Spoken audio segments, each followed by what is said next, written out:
आता महाविकास आघाडीच्या काळामध्ये महिला अत्याचाराच्या घटना वाढलेल्या होत्या। उपमुख्यमंत्री देवेंद्र फडणवीसांनी विरोधकांचा समाचार घेतला।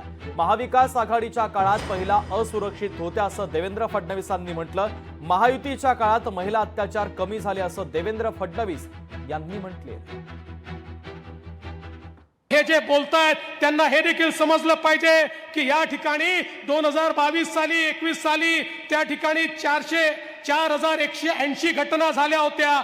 23 मध्ये त्या घटना कमी झालेल्या आहेत, पण घटना किती कमी झाल्या आणि किती जास्त झाल्या याच्यावर मी याचं मूल्यमापन करत नाही। केवळ एवढंच सांगतो की ज्यावेळी तुम्ही अशा प्रकारे संवेदनहीन होऊन बोट दाखवता आणि राजकारण करता त्यावेळी तुमच्या काळात देखील काय झालं होतं याचाही लेखाजोखा आहे, पण तो लेखाजोखा मांडून आम्ही कधीच मोठे होणार नाही।